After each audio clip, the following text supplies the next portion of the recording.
জুলুম থেকে, অত্যাচার থেকে দেশ এবং জাতিকে রক্ষা করার জন্য মাঠে ময়দানে নেমে আমার হাজার হাজার তরুণ এবং হাজার হাজার ছাত্ররা শাহাদত বরণ করেছেন। সেই জুলমেরই একটি সংস্থা মানবাধিকারের নামে বাংলাদেশে গঠিত হতে যাচ্ছে। সেই জুলমেরই সংস্থার কথা সাইফুজ্জামান সাহেব বলেছেন। মানবাধিকার সংস্থার নামে আমাদের দেশে তারা আস্তানা গড়ে এদেশের মানুষকে হিংস্র আর জানোয়ার বানানোর জন্য, দেশকে বিজাতিদের হাতে তুলে দেওয়ার জন্য এক গভীর ষড়যন্ত্র হচ্ছে। কথা বলেন ঠিক কিনা? আপনারা চিন্তা করতে পারেন, শুধু ইসলাম আর মুসলমানের জন্য ক্ষতিকর নয়, এরা দেশ এবং জাতির জন্য ক্ষতিকর। এরা চাচ্ছে না পার্বত্য অঞ্চলে আমার দেশের সেনাবাহিনী থাকুক, সেনাবাহিনীর ঘাঁটিগুলো পার্বত্য অঞ্চলে থাকুক, যারা যুগ যুগ ধরে আমাদের দেশ থেকে বিচ্ছিন্ন হয়ে আলাদা রাষ্ট্র গঠন করার এক ষড়যন্ত্রের মধ্যে লিপ্ত হচ্ছে। আমাদের এই দেশের মাটি, আমাদের এই প্রিয় মাতৃভূমি আমাদের কাছে নিজের জানের চেয়েও বেশি প্রিয়, ঠিক কিনা বলেন? আর এই দেশকে নিয়ে, দেশের সার্বভৌমত্বকে নিয়ে ষড়যন্ত্র করবে, আমরা বসে থাকবো আর এই জাতীয় কমিশন দেশে এসে আস্তানা গাড়বে, এটা কোনোদিন হতে দেওয়া যাবে না। সম্মানিত সুধী, মানবাধিকারের নামে তারা এই সংগঠন বা এই সংস্থা দেশে স্থাপন করতে চাচ্ছে। আমরা জানি, গোটা বিশ্ব জানে, আজকে ফিলিস্তিনের জমিনে নারী শিশুকে, এমনকি শরণার্থী শিবিরে যেগুলোতে, যেখানে গিয়ে আমাদের মা বোনেরা, আমাদের কচিকাঁচা সন্তানেরা আশ্রয় নিয়েছে, আজ পর্যন্ত তাদেরকে একটা বাক্য বলতে শোনা যায় নাই যে ফিলিস্তিনের শিশুদেরকে, ফিলিস্তিনের নারীদেরকে, নারীদের উপর কোনো রকমের আক্রমণ, কোনো রকমের নির্যাতন চালানো যাবে না, ঠিক কিনা বলেন? তাহলে কিসের মানবাধিকার? আসলে মানবাধিকারের আড়ালে যেই এজেন্ডাগুলো তারা বাস্তবায়ন করতে চাচ্ছে, আপনারা হয়তো অনেকে অবগত নন। নারী কমিশনের যেই সুপারিশ ছিল, সেই ওই সুপারিশগুলোকে বাস্তবায়ন করার জন্য এদেশে তাদের আগমন ঘটেছে। আরো আপনারা অবাক হবেন, এই মানবাধিকার সংস্থার যিনি প্রধান ব্যক্তি, সে নিজে একজন সমকামী। সে নিজে একজন সমকামী। তাদের এজেন্ডা হলো এদেশে সমকামিতাকে প্রতিষ্ঠিত করা। এটাই জুলুম। হযরত লূত আলাইহিস সালাম তার জাতিকে বলেছিলেন, ক্বালা ইয়া কওমি হাউলাই বানাতি হুন্না আতহারু লাকুম ফাত্তাকুল্লাহা ওয়া লা তুখজুনি ফি যায়ফি আলাইসা মিনকুম রাজুলুর রাশীদ। তার জাতি যখন এই সমকামিতায় লিপ্ত ছিল, এমনকি আযাব নিয়ে যখন ফেরেশতারা এসেছিলেন, তখনও তারা ফেরেশতাদের উপরে চড়াও হতে চাচ্ছিলেন। আপনারা উলামায়ে কেরাম অনেকে জানেন, তাফসীরের কিতাবে আছে, কোরআনের সূরা হুদের মধ্যে আল্লাহ তাআলা এই ঘটনা বর্ণনা করেছেন। তারপরেও তারা তাদের দিকে যখন অগ্রসর হচ্ছিল, ফেরেশতারা তখন বলেছিলেন, ইন্না রুসুলু রাব্বিক লা ইয়াসিলু ইলাইক। আপনি টেনশন করেন, আমরা আল্লাহর পক্ষ থেকে দূত ফেরেশতা, তাদেরকে আসতে দেন। তাফসীরের কিতাবে আসে, এরা আসে আর এক একটাকে এমন চটকানি দিয়ে কয়েক কিলোমিটার দূরে নিয়ে ফেলা। তাদের এই জঘন্যতম অপরাধের কারণে, কওমে লূতের এই সমকামিতার কারণে আল্লাহ রাব্বুল আলামিন তাদেরকে পৃথিবীর জমিনে এমন দৃষ্টান্তমূলক শাস্তি দিয়েছেন। ফাজআলনা ফালাম্মা জাআলনা আলিয়াহা সাফিলাহা ওয়া আমতারনা আলাইহা হিজারাতাম মিন সিজিলিম মামদুদ। ওলট পালট করে তাদেরকে জমিনের নিচে আল্লাহ তাআলা ধসিয়ে দিয়েছেন। আমরা কি চাই? আমাদের দেশকেও আল্লাহ তাআলা এইভাবে উলট পালট করে দেন। বলুন, আমরা কি চাই? আমার কাছে একজন প্রবাসী, আমার অত্যন্ত ভক্ত, ফোন দিয়ে বললেন, হুজুর একটা দোয়া চাওয়ার জন্য ফোন দিস। কাঁদতেছে আর বলতেছে। আমি বললাম, বলুন। হুজুর, ছেলেটা বিয়ের উপযুক্ত হয়েছে, আমাদের খুব আশা ভালো একটা পাত্রী দেখে তাকে বিয়ে দিব, কিন্তু এখন তার যে অবস্থা মনে হচ্ছে, সে মনে হয় কোনো মেয়েকে বিয়ে করবে না, কোনো একটা ছেলেকে বিয়ে করার টার্গেট নিয়েছে। আপনারা কি মনে করেন পাশ্চাত্য ইউরোপ কান্ট্রিতে যেভাবে ওপেন সেক্স, যেভাবে সমকামিতাকে বৈধতা দেওয়া হয়েছে, আজকে যে দেশের 95% মুসলমান বসবাস করে, আমাদের পারিবারিক সিস্টেমগুলো হচ্ছে কোরআন সুন্নাহ মোতাবেক, ঠিক কিনা বলেন? আমাদের পারিবারিক বন্ধন হচ্ছে বৈবাহিক বন্ধন, তাকে ছিন্ন বিচ্ছিন্ন করে দেওয়ার জন্য সম্পূর্ণ ইসলামের বিরুদ্ধে এক ষড়যন্ত্র নিয়ে, দেশের বিরুদ্ধে, জাতির বিরুদ্ধে এক ষড়যন্ত্র নিয়ে আজকে এই মানবাধিকার সংস্থা এই বাংলাদেশের মধ্যে আস্তানা গাড়তে চাচ্ছে। আমাদের গায়ে এক ফোঁটা রক্ত থাকতে তাদেরকে আমরা এদেশে আস্তানা গাড়তে দেওয়া। সম্মানিত সুধী, আজকে সেমিনারের যে প্রবন্ধ, যে ইনসাফ এবং মানব কল্যাণ, আমি আপনাদেরকে একটু বলতে চাই, রাগ করবেন। এই যে ওলামায়ে কেরাম, ইনসাফ ফাউন্ডেশনের আজকের যারা সদস্য, এই ঐতিহ্যবাহী ইনসাফ ফাউন্ডেশন সহ, এরা শুধুই যে একটা সেমিনার করে, একটা মাহফিল করে ক্ষান্ত হচ্ছেন তা নয়। ইনসাফ ফাউন্ডেশনের মাধ্যমে অনেক সামাজিক মানব কল্যাণ কাজ ইতিমধ্যেই অনেক বড় বড় কাজ তারা আঞ্জাম দিয়েছে। মাঠে ময়দানে অনেক মানব কল্যাণ কাজের অগ্রণী ভূমিকা নিয়েছেন। আপনারা জানেন, এদেশে যখনই কোনো দুর্যোগ দেখা দেয়, সে বন্যা বলুন, করোনা বলুন, আরো যত রকমের দুর্যোগ দেখা দেয়, সবার আগে সর্বাগ্রে যারা মানবাধিকার নিয়ে মানব কল্যাণের জন্য মাঠে ঝাঁপিয়ে পড়েন, এরা হলো দেওবন্দি উলামায়ে কেরাম। করোনার সময় যখন কেউ কাহারও পাশে দাঁড়ায় নাই, বাবা তার সন্তান থেকে দূরে, সন্তান তার বাবা থেকে দূরে, এবং আমাদেরকে বিশ্ব স্বাস্থ্য সংস্থা এমন ফতোয়া দিয়েছে যে করোনা এমন মারাত্মক ব্যাধি, এই করোনার রোগী যারা হবে, করোনাতে যারা আক্রান্ত হবে, তাদের কাছে যারা যাবে তারাও করোনায় আক্রান্ত হয়ে যাবে। এমন ফতোয়া আমাদেরকে দিয়েছে যে করোনায় যারা মারা যাবে তাদেরকে যদি গুরুস্থানে দাফন করা হয়, গুরুস্থানে যারা শুয়ে আছে ওরাও করোনায় আক্রান্ত হয়ে যাবে। এই জাতীয় অবান্তর কিছু জিনিস আমাদের মাঝে তারা প্রচার করতে, আমাদেরকে বুঝাতে তারা সক্ষম হয়েছে। কিন্তু উলামায়ে কেরাম, জাতির মাথার মুকুট, জাতির রাহবার, উলামায়ে কেরাম জাতিকে জানিয়ে দিয়েছে, না, ১৫০০ বছর পূর্বে আমার নবী যা বলে গেছেন, লা আদওয়া ওয়ালা তয়ারাতা ওয়ালা হামাতা ওয়ালা সাফার, ছোঁয়াচে বলতে ইসলামে কিছুই নেই।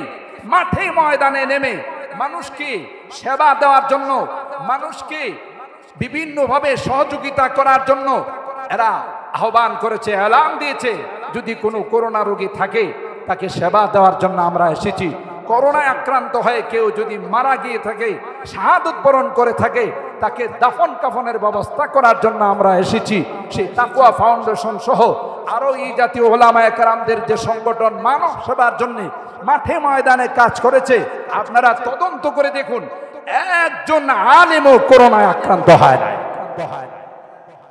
কিসের প্রমাণ? চোখে আঙ্গুল দিয়ে দেখিয়ে দিয়েছে, না, বিশ্ব স্বাস্থ্য সংস্থার কথা ঠিক নয়, মানুষের কথা, মানব রচিত কোন থিওরি ঠিক নয়। থিওরি ওইটাই ঠিক যেটা আমার নবী ১৫০০ বছর আগে দিয়েছেন। সুতরাং মানব কল্যাণ এটা হলো মানুষের জীবনের সবচেয়ে বড় ইবাদত। আল্লাহ তাআলা শুধু রুকু সিজদা করার জন্য, নামাজ পড়ার জন্য আমাদেরকে বানান। হ্যাঁ, নামাজ পড়তে হবে, আল্লাহ তাআলার মহান হুকুম, আমাদের উপর ফরজ। কিন্তু শুধু এই কাজের জন্য আল্লাহ আমাদেরকে বানান নাই। ইবাদতির জন্য আল্লাহর ফেরেশতার অভাব নেই। আপনারা জানেন, কোন ফেরেশতারা তারা সারা জীবন সিজদায় থাকে, সারা জীবন রুকুতে থাকবে, যতক্ষণ পর্যন্ত আল্লাহর কোনো হুকুম না হবে তারা তাদের সেই রুকুন থেকে মাথা উঠাবে না। তাইলে বোঝা গেল শুধু ইবাদতের জন্যই আল্লাহ আমাদেরকে বানান।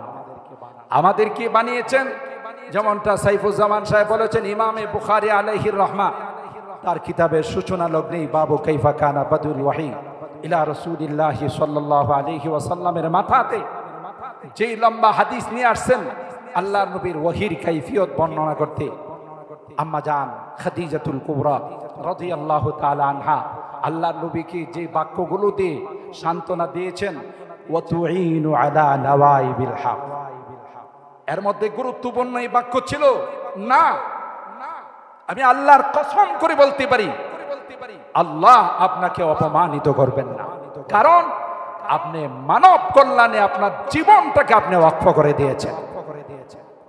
বুঝা গেল আম্মা জান খাদিজাতুল কুবরা রাদিয়াল্লাহু তাআলা আনহা আল্লাহর হাবিবের অন্য কোনো ইবাদতের সাইট উল্লেখ করেন না, অথচ ইবাদত বন্দিগি করতে করতে আল্লাহ নবীর কদম মোবারক পা মোবারক ফুলে যেত, সেটা মানব সেবার সাইটটাকে উল্লেখ করেছেন যে আপনি এইভাবে অসহায়কে সহায়তা দেন, আশ্রয়হীনকে আশ্রয় দেন, আপনি বিভিন্ন দুর্যোগের সময় মানুষের পাশে দাঁড়ান। এটাই হবে আল্লাহর নবীর যারা নায়েব হবে, আল্লাহর নবীর যারা উম্মত হবে, তাদের আদর্শ সেটাই হওয়া উচিত। মুহতারাম হাজিরিন, তাই একজন কবি বলেন, দর্দ দিল কে ওয়াস্তে पैदा किया इंसान को वरना तौआत के लिए कुछ कम न था कर रूबाया, दर्द दिल के वास्ते पैदा किया इंसान को, আল্লাহ তাআলা মানব জাতিকে সৃষ্টি করেছেন একে একজন আরেকজনের পাশে দাঁড়ানোর জন্য, একজন আরেকজনের বিপদে সহযোগিতা করার জন্য। এটা কোনো সাধারণ জিনিস নয়, এটা অত্যন্ত গুরুত্বপূর্ণ একটি বৈশিষ্ট্য, অত্যন্ত গুরুত্বপূর্ণ একটি অধ্যায়। যে অধ্যায় যার মধ্যে বেশি থাকবে সেই হয়ে যাবে সবচাইতে বেশি কামিয়াব এবং সবচাইতে বেশি সফলকাম। তাই কোরআনে কারিমে আল্লাহ তাআলা আমাদেরকে যে আয়াতে কারিমা আমি তেলাওয়াত করেছি, আল্লাহ তাআলা বলেন শুধু দুনিয়াতে না, দুনিয়াতে তোমরা ইনসাফ কায়েম করবে, ন্যায় পরায়ণতার সামাজিক ব্যবস্থা তোমরা কায়েম করবে, জুলুম থেকে জাতিকে তোমার মহল্লা এলাকাকে তোমরা মুক্ত করবে। সেই হিসাবে তোমাদেরকে কিয়ামতের ময়দানে আমি আল্লাহ ইনসাফের আদালত কায়েম করব। ওয়ানাদউল মাওয়াজিনাল কিসতা লিয়াউমিল কিয়ামা ফালা তুযলামু নাফসুন শাইআ। আল্লাহ তাআলা এই আয়াতে কারিমাতেও আমাদেরকে ইরশাদ করে জানিয়ে দিচ্ছেন যে কিয়ামতের কঠিন ময়দানে আমি আল্লাহ ইনসাফের আদালত কায়েম করব। ফালা তুযলামু নাফসুন শাইআ, কাহার উপর বিন্দু পরিমাণ জুলুম করা হবে না। সবচেয়ে বড় ভয়ঙ্কর শব্দ আল্লাহ কোরআনে কারিমে উচ্চারণ করেছেন, যারা জাতির উপর জুলুম করে, জাতিকে নিষ্পেষিত করে, জাতিকে বিভিন্নভাবে অন্যায়ের বেড়াজালে ফেলে দেয়, আল্লাহ বলেন এই সমস্ত কুখ্যাত নাদানদের কপালে আমি আল্লাহ তাআলা হেদায়েত রাখি না। ইন্নাল্লাহা লা ইয়াহদিল কওমাজ জালিমিন। সম্মানিত সুধী, তাই কোনো অবস্থাতেই আমাদের দ্বারা যেন কোথাও কোনোভাবেই কোনো রকমের জুলুম অন্যায় অত্যাচার যেন না হয়, সে ব্যক্তিগতভাবে হোক, সামাজিকভাবে হোক, পারিবারিকভাবে হোক, রাষ্ট্রীয়ভাবে হোক। আজকে অত্যন্ত দুঃখের সাথে বলতে হয় যে কথাগুলো আমরাও বিভিন্ন সেমিনারে আলোচনা করে থাকি, আজকে আমাদের এতগুলো প্রাণ দেশে ন্যায় প্রতিষ্ঠা করার জন্য, জুলুমের হাত থেকে বাঁচার জন্য এতগুলো প্রাণ ঝরে গিয়েছে। আমার কুচিকাচা বাচ্চারা, স্কুল কলেজ মাদ্রাসার ছাত্ররা শাহাদত বরণ করেছে অন্যায় আর জুলুম থেকে দেশ এবং জাতিকে বাঁচানোর জন্য। অত্যন্ত পরিতাপের বিষয়, দুঃখের সাথে বলতে হয়, সমাজের রন্ধ্রে রন্ধ্রে, পাড়ায় পাড়ায়, মহল্লায় মহল্লায় চান্দাবাজদের এত বড় দৌরাত্ম্য শুরু হয়েছে, মনে হয় যে দেশটা পুরো জাহান্নামের একটা গর্ত হয়ে গেছে। আমি বলবো প্রত্যেকে যার যার অবস্থান থেকে, চান্দাবাজদের কোনো দল নেই, কথা বলেন ঠিক কিনা? চান্দাবাজদের কোনো গ্রুপ নেই, চান্দাবাজদের কোনো সংগঠন নেই, চান্দাবাজরা জালেম, কথা বলেন ঠিক কিনা? চান্দাবাজদেরকে যেখানেই পাওয়া যাবে সেখানেই তাদেরকে প্রতিহত করতে হবে, ঠিক কিনা বলেন? কারণ এই চান্দাবাজি করার জন্য এতগুলো প্রাণ দেওয়া হয় নাই, এই চান্দাবাজি করার জন্য, দেশকে অস্থিতিশীল করার জন্য এত সংগ্রাম করা হয় নাই। এখনো হাজার হাজার আমার এই শিশু কিশোররা, আমার এই ছাত্ররা হাজার হাজার হাসপাতালে এখনো পঙ্গুত্ব বরণ করে শুয়ে আছে এই চান্দাবাজদের জন্য। যে হারে যে পরিমাণে চান্দাবাজি, সেটা কল্পনা করা যায় না। এই জন্যে এটাও একটা জুলুম, শুধু জুলুম নয়, হকুল ইবাদ। একটা মানুষ ভোর রাত্রে উঠে একটা সবজি বিক্রেতা 3টার সময় 4টার সময় উঠে সে সবজি আনার জন্য সে কোথায় কোথায় যায়, কারওয়ান বাজারে যায়, যাত্রাবাড়িতে যায় মাছ আনার জন্য। আর এই খবিস, এই বদনসিব তার কাছ থেকে জোর করে চাঁদা আদায় করে, যার একজনের ব্যবসার উপর গোটা পরিবারটা চলে, তার থেকে জোর করে 5,000, 10,000, 1 লক্ষ, 1 কোটি টাকা যার কাছে যেভাবে পারে চাঁদাবাজি শুরু করেছে। আমরা আজকের এই সেমিনার থেকে জানিয়ে দিতে চাই, এই চাঁদাবাজদেরটাই বাংলাদেশে হতে দেওয়া যাবে না। কথা বলেন ঠিক কিনা? কারণ এটা যেমন রাষ্ট্র সমর্থন করে না, এটা যেমন কোনো সভ্য মানুষ সমর্থন করে না, ইসলাম এটাকে কোনোভাবে সমর্থন করে না। ইসলাম হকুল ইবাদের এত গুরুত্ব দিয়েছে, প্রত্যেকটা পাতা পাতায় দেখা যায় হকুল ইবাদ সম্পর্কে, মানুষের হক সম্পর্কে আলোচনা করেছে। যে কথা আল্লাহ এখানে ইরশাদ করেছেন, ফালা তুজলামু নাফসুন শাইআ ওয়া ইন কানা মিসকালা হাববাতিন মিন খারদাল আতাইনা বিহা।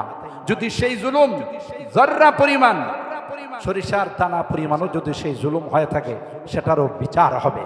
এই জন্য আজকের এই মহান সেমিনার থেকে, কনফারেন্স থেকে আমরা এই বার্তাও দিতে চাই যে চাঁদাবাজদেরকে যেখানে দেখা যাবে সেখানে আমাদের প্রতিহত করতে হবে।